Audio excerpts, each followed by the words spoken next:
Whoopie doo.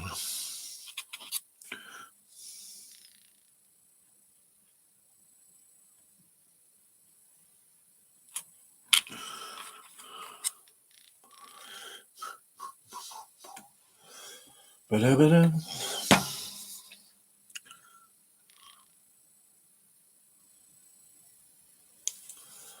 Ba-da-ba-da.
Da-da-da-da-da-da-da.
So I'm taking Duncan's advice here, and I'm giving it 2 thin coats of using a Fist on Red, simply because I just love that colour. And I thinned it down, just a drop of water, just to give it a little bit of an easier flow. And obviously, we've been brushing it like this. It's brush strokes can tend to show up. So I thinned it down, and now I'm going on with the second coat, and it does make a huge difference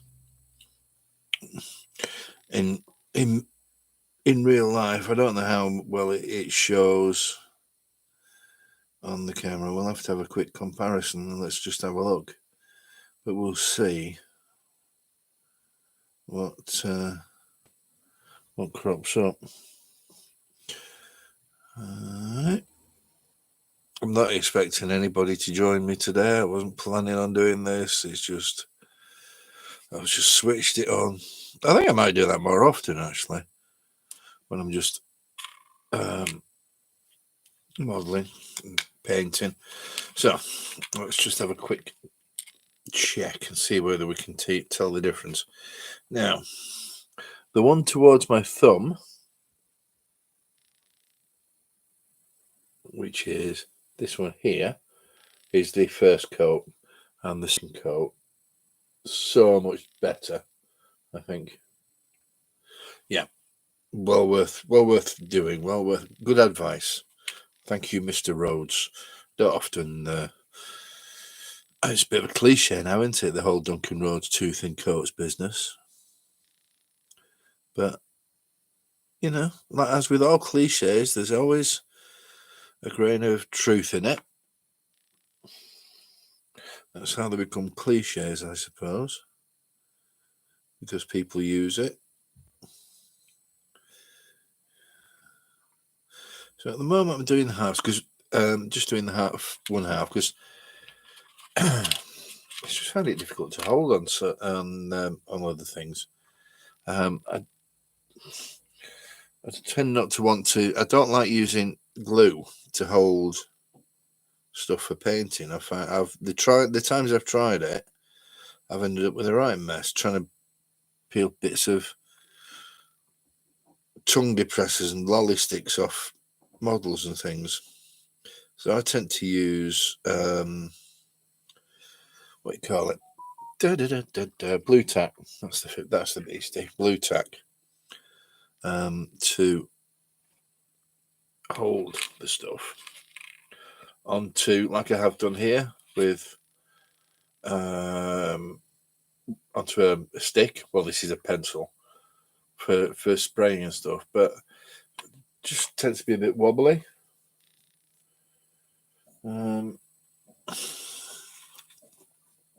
Just doing this 8, sorry, for the next unit of Romans.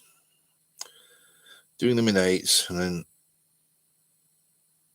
and then I shall be doing some skirmishes on individual bases. I'm going to use penny piece bases, and I have a number of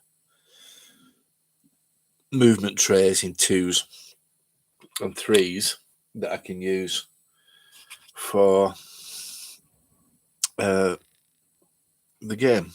So I think the game we're looking. I think the game that we're going to be playing is Hail Caesar at Crackcom. Now, I don't think it's been officially released yet, so I don't know. But you can't go wrong with having some Romans in your stash, can you? You know, I do think though. I'm not a big fan of the I'm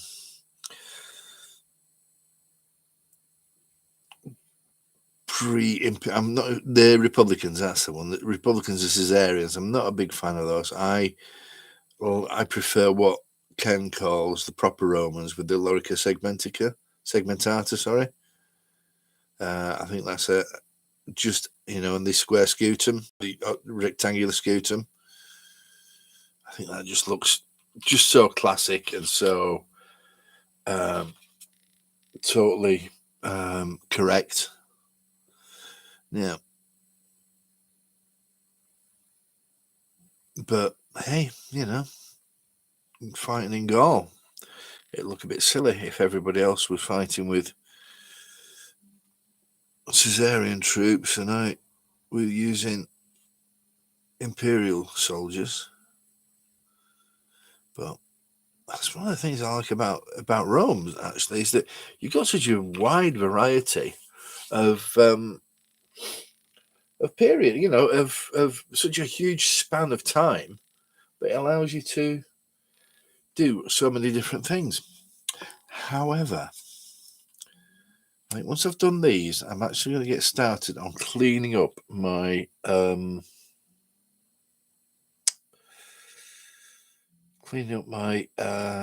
Arab troops, my Berber troops for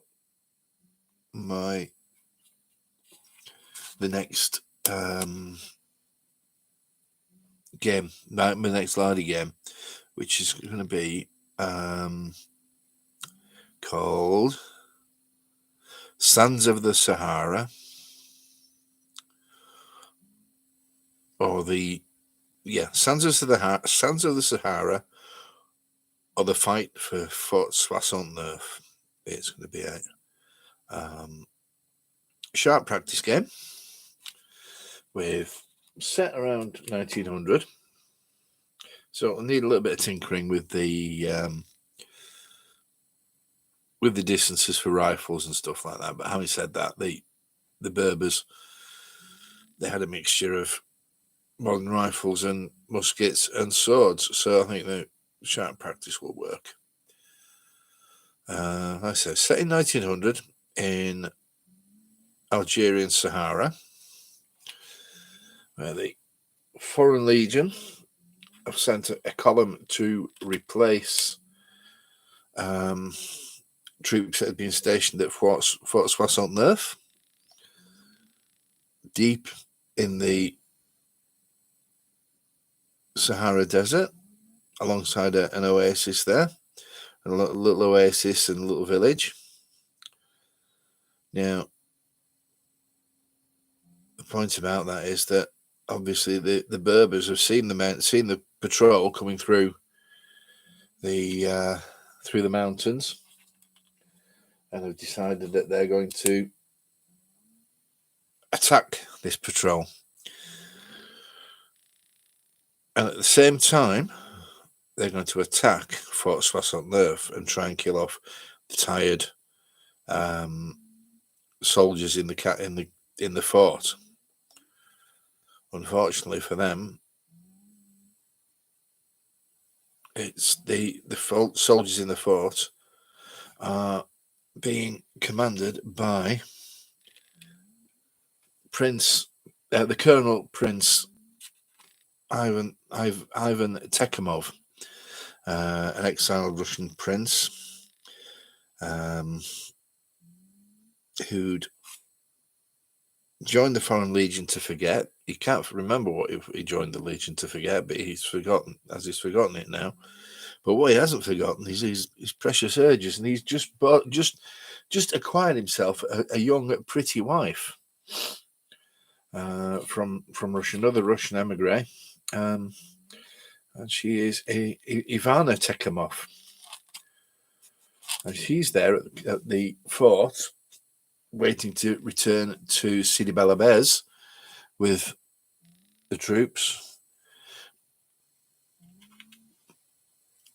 But the rascally Berbers have heard of this, and they want to capture the fort and Ivana. The local sheik, I think it's Sheikh Yamani or Sheikh Yabusi or somebody like that, wants Ivana for himself.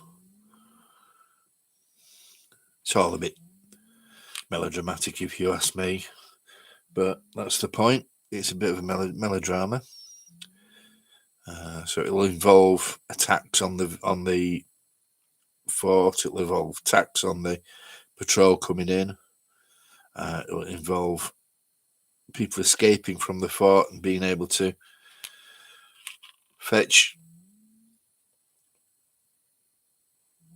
reserves to help them fight, or maybe not, depending on whether he gets out of the way in time.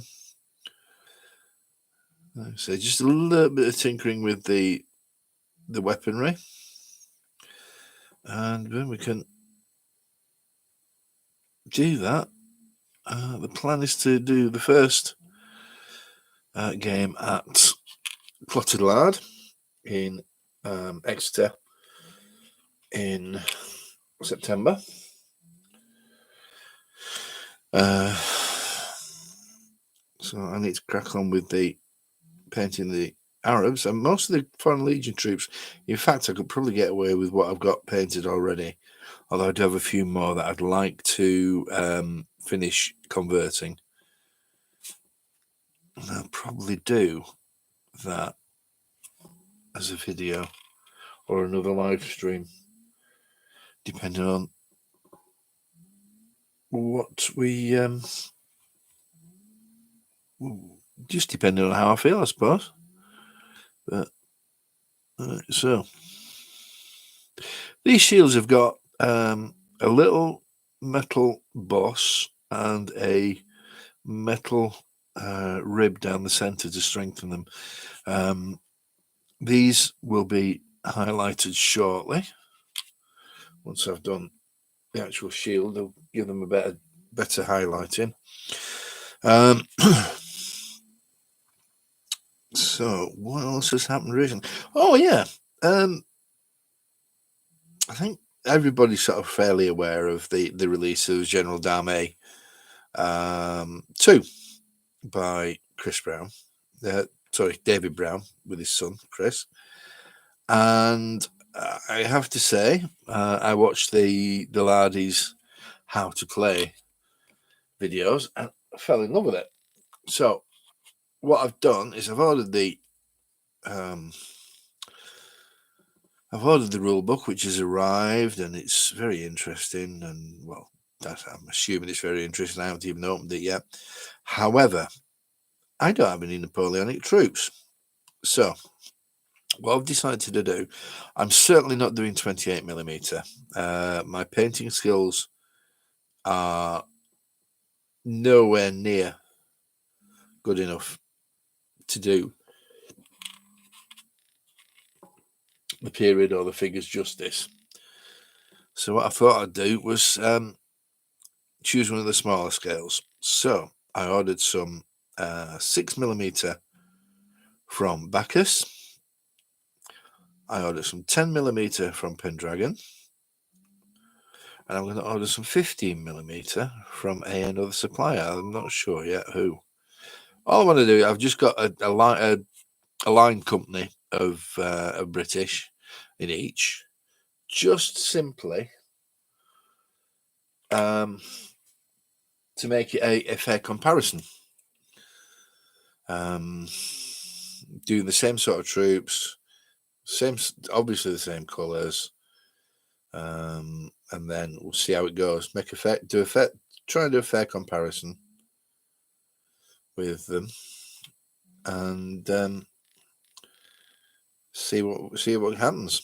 So I'm not sure. I've got the Pendragon ones and I've got the Bacchus ones. I'm not going to make a mind up until I've painted some of them, decided which I like to do most, which I find easiest, I think.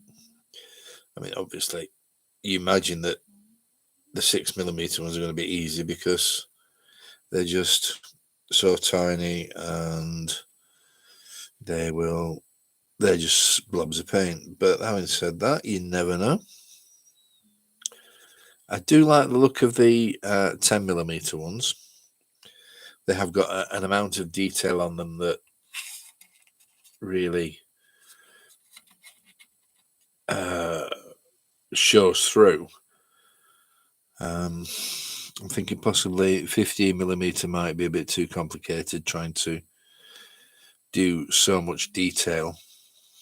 Imagine 15mm hussars. I'd rather not, thank you very much. Even British hussars, which were comparatively plain compared to their European counterparts. Having said that,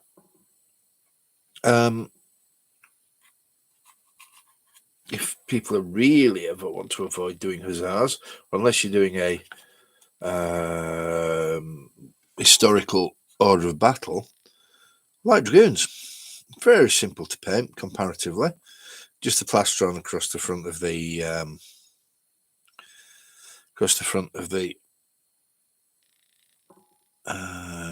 I don't know whether it's a tunic. It wouldn't be a dolman, that's for sure. So you'd have to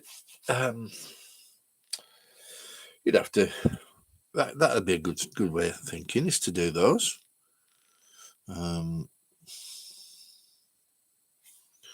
Rather than hussars. I will have to do at least one regiment of hussars for Peninsula, and that'd be the 15th. Simply because in my reenacting days during the 90s, I was a member of the 15th Hussars reenacting unit, mounted cavalry unit. Yes, this old man did ride. Not especially well, but well enough to get by. And I've got a particular interest in the 15th. An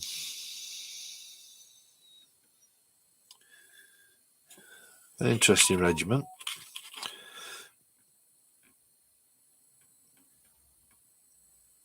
Did particularly well in the Peninsula. at the Battle of Sagoon, where they and the 10th were supposed to attack two regiments of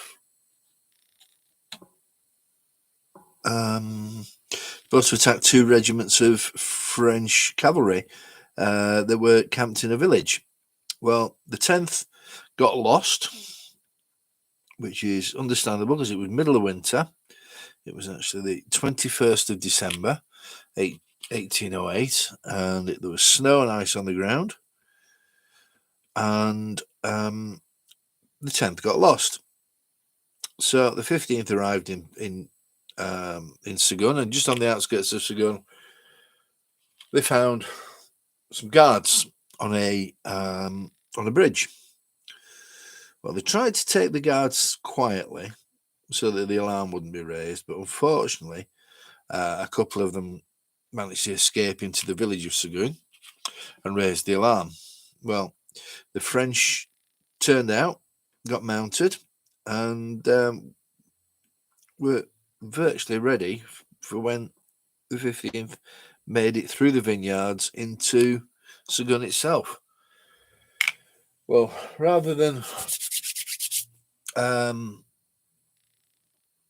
mess about, the 15th charged and were the 15th charged and decided bugger it, and they charged into these two regiments of French cavalry. One was certainly a regiment of dragoons, I believe, and basically knocked the bejesus out of them. Captured one of the colonels of the regiment, and certainly put the regiments to flight. Unfortunately, all that hard work came to nothing because they then had to retreat towards Corunna and were sadly embarked back to Britain after putting their horses down on the beach, which was very bad for the soldiers that were there. They didn't like it. But that's it. That's what they had to do. And there you go. So that's the Battle of Sagoon. 21st of December, 1808. And the following year, on the anniversary of the battle, the soldiers of the regiment stood outside the officers' quarters, the commander's quarters, and sang a song about the very battle that had been written by the troops about the battle. It's possibly the most horrendous dirge I've ever heard. It's called Sagoon. It's something like 16 verses long. And it's the most dreadful noise and racket that I've ever heard. But it holds a great place in my heart, and I'm sure it does in lots of 15th, 19th, and now Light Dragoons hearts as well. 15th were merged with the 19th Dragoons in 1922, and then later on, I think it was in 1992, they were merged with the 13th, 18th to form the Light Dragoons. Now, what the Light Dragoons are doing at the moment, I don't know. I'm sure somebody would be able to tell me, or I could probably find out if I looked. But there you go. So anyway, I managed to get those painted. I'm actually quite pleased with that. I'm going to let them dry. I'm going to put the Warlord water slides on them, on these particular ones, because I have to say, Little Big Man Studios transfers, they are beautiful, but by God, they're an absolute pain to put on. So, right, I'm going to let that lot dry. I'm going to tidy my paints up, put them back where they belong. Flat brown up there, use, and wood over here. Well, put these out of the way. Tidy this up for now. Put these over here. Over here. All right. So, I was talking about my French Foreign Legion troops and my Arabs for the game in September. Well, let's have a quick look, shall we? Right then. So, these are. You can tell they've fallen over. Right, let's go. These are my French Foreign Legion troops. They are a mixture of Eagles of Empire and Miniaturas 1898, who did a set called the Beau Geste set, which is one that I acquired. Now, at the moment, the ones I'm pulling out at the moment are the Miniaturas 1898, which are these fellas here. Rather good. I've just got these to base, so actually I might just base these, and then I can give them a wash. Yeah, I think I might just base these today, and they are very, very nice. Now, the Eagles of Empire's figures were originally for the Franco-Prussian War of 1870. Now, the differences in uniform are pretty minuscule in that 30 years. Let's pick one out. There's a fella. See, this is one of the Eagles of Empire's ones. There we go. Very little difference in them. However, they did only come with the kepi without the havelock, which is the flap at the back, the sort of stereotypical French Foreign Legion kepi from the desert. What the havelock was actually a cover rather than a specific attachment or a specific style.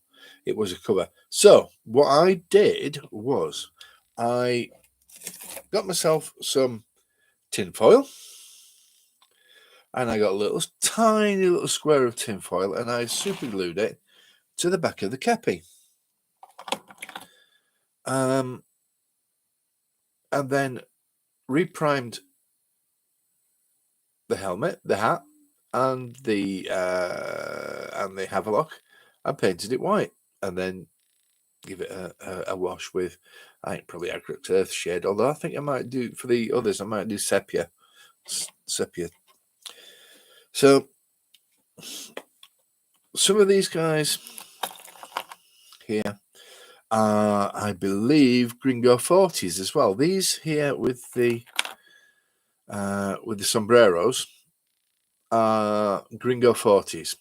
These were for a Cameron, Battle of Cameron, in the Mexican adventure of 1860 to 1865. And if you notice, they've got a slightly shorter tunic than the guys in here who are all in the great coats. At the moment, I possibly use them unless I get some more of the other figures used. They make great NCOs because a lot of them, the pointing and the what have you. We've got officers here, rather nice officer in a short tunic. I've got an officer in a frock coat, which is the earlier one. And what else have we got? Oh, I've got another officer here. Oops, in the tunic. I think I'll probably use these guys for those guys in the tunic for officers in charge of men outside of the fort. This, I think, will be for my big man. This is the colonel, the prince, Tekimov. I think that's who it's going to be. So, who else? Oh yeah, there's a thing. Now I don't think he's with me here. I would have to go and fetch him. A couple of years back. Well, no, was it last year or year before last at Crackcom 3? Matt Mail ran a what's the word for it? Come on, Timothy. Franco-Prussian War battle, and I used some of my figures in that one, and there was a character that developed. He was a particularly fiendish soldier, and those of you who played against him will know. Dirty Abdul. He was an Arab soldier in the French Foreign Legion, probably from Egypt or somewhere like that, and he did remarkably well in fighting off a large number of Prussians in a house. So, Dirty Abdul was given the Légion d'honneur by the Emperor, and he stayed in the army and eventually stayed with the Legion, and he eventually ended up as a senior sergeant chef in the Legion, and he will be joining the colonel in the defence of Fort Soissons-Neuf. So we're looking out for Colonel Prince Ivan Tekimov and Senior Sergeant Ali Dirty Abdul in future episodes. So, anyway, that's my troops so far from my French Foreign Legion. 1, 2, 3. Let's have a look. And we've got that's 8. So that's I'm thinking about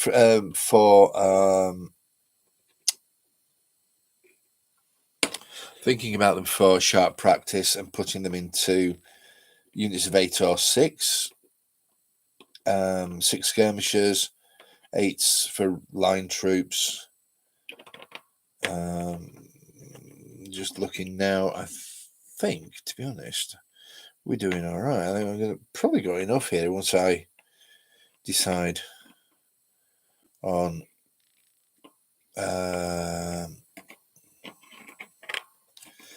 so 1, 2, 3, 4, 5. Oh, that's it. Oh, actually, that's not a problem. So it looks like I've got 2 sets of skirmishers, 3 groups of the line, officers to command them, and sergeants to sergeants to act as seconds in commands if needs be, as certainly need one for the large group with the captain. So yeah, that's all right. Oh, I'm pleased with that. I didn't realise I got as many as I had. So let's just pop these lads away now. For now, we'll do this quickly, and we'll get a look at these Arabs, actually Berbers, which are a different thing altogether. Completely different. I was reading about the Berber people of Morocco and of the Sahara Desert, the Moroccan Sahara, the Algerian Sahara, and they covered a lot of the South Sahara and into, I think is it Mali or is it Chad? Certainly Chad. And they were a people on their own. They weren't Arabs. And I can't for the life of me remember the name of the what they call themselves, but they also had their own language. They didn't speak Arabic as such. The only connection they had with the Arabic empires was that they were Islamists.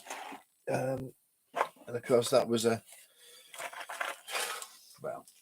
we won't go into that.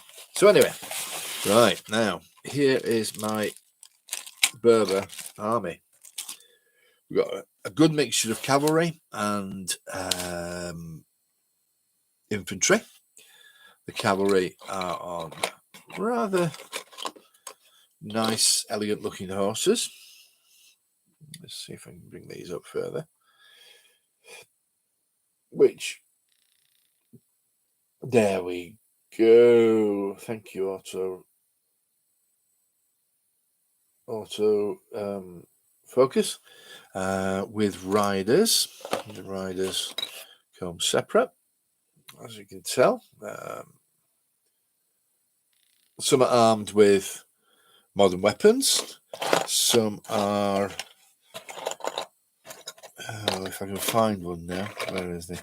There are a few, not many, but I wanted a mixture. So here he is. And some are not armed at all. But tish, there's the joke.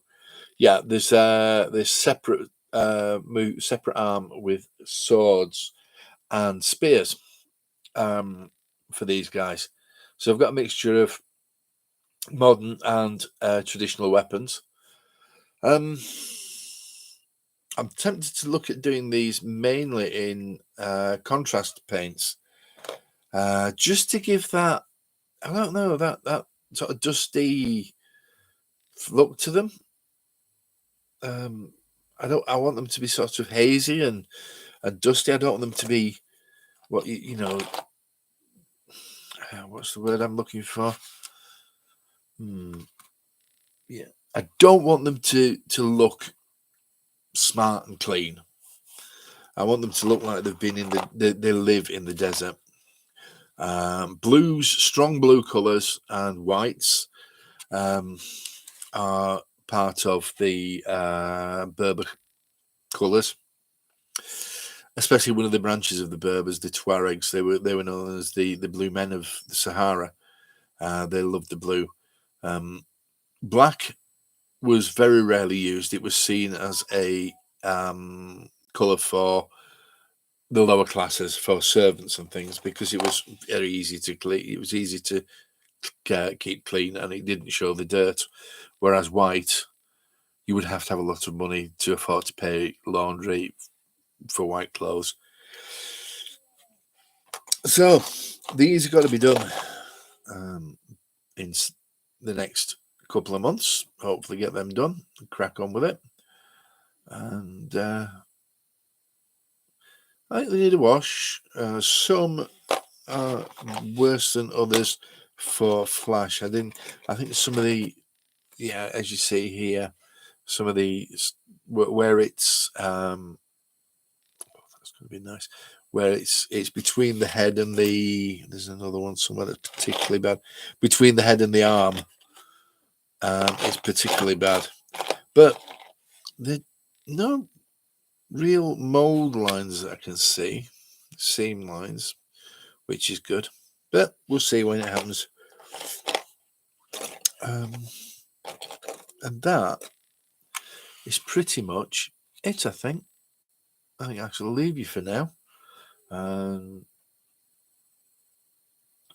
Been on air about 45 minutes. I think that's enough for anybody listening to me. So I'll leave you to it. Hopefully everyone has a good day. The sun is shining now, apart from the rain has stopped. The sun is shining. Typical. So I'll leave you to it. Thanks a lot. Have a good one.